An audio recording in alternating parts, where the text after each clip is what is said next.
Сторителлингті ойдағыдай ұйымдастыру үшін бірнеше мәселені жақсылап ойластыру керек. Біріншісі кеңістікті ұйымдастыру. Көңілді бөлетін факторлар жоқ, қолайлы орын табу керек. Өйткені сондай факторлар тым көп болса, аудиторияның назарын уысыңызда ұстай алмайсыз. Сондай-ақ әңгіме тақырыбына қатысты элементтерді қосуға болады. Мысалы, мәдениет туралы әңгімелесеңіз, сол мәдениеттен көрініс беретін суреттерді немесе түстерді пайдаланыңыз. Кеңістікті өзі әңгімені қызықты етіп жеткізуге ықпал ететіндей етіп дайындаңыз.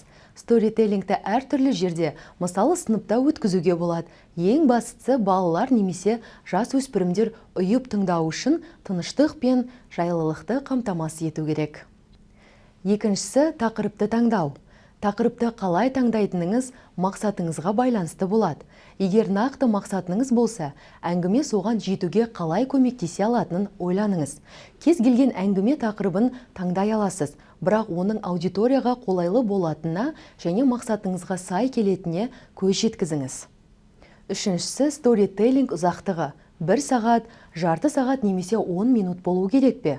Аудитория жалығып кетпеу үшін әңгімені созбау керек екені анық.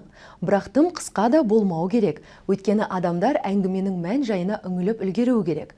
Ал қаншалықты күрделі болуы керек? Жауап қарапайым, мүлдем күрделі болмау керек. Әңгіме өте қарапайым бола алады. Өйткені неғұрлым азырақ болса, соғұрлым көбірек. Мысалы, кітаптың бір бетін бар эмоциямен оқуға болады. Соның өзі жеткілікті. Келесі күні келесі бетті оқып, әңгімені біртіндеп өрбіте аласыз. Қатаң ереже жоқ, бәрі аудиторияға байланысты. Сондықтан аудиторияңызды алдын ала елестетіп, сезінуіңіз керек. Сторителлингті қалай жүзеге асыру керек? Біз 3 қадамды ұсынамыз. Әңгімеңізді дайындап, өзіңіз де дайындалыңыз. Бұл мәселе не болатын түсіндіру арқылы балаларды мектептегі бірінші күнге дайындауға ұқсас. Әңгімеші әңгімені эмоциямен тартымды етіп жеткізуге дайын болуы тиіс. Не болатынын аудиторияға түсіндіріңіз. Балаларға немесе жасөспірімдерге әңгіме айтып беретініңізді ескертіңіз. Олар не болатынын түсініп, тыңдауға дайын болуы керек.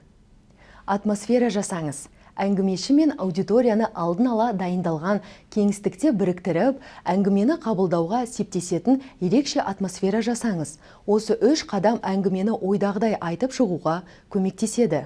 Сондай-ақ, әлбетте аса маңызды сұрақ, мықты әңгімеші қандай болады? Эмоцияларды оята білетін адам. Өйткені сторителлинг жай ғана мәтінді оқып беру немесе әңгімені қайталап айтып беру емес. Әңгімені өзіңіз бәрін қайтадан бастан кешетіндей етіп айтып беру керек. Аудиторияңыз қуанышты, таңданысты, мұңды, басқа да эмоцияларды сезінуі керек.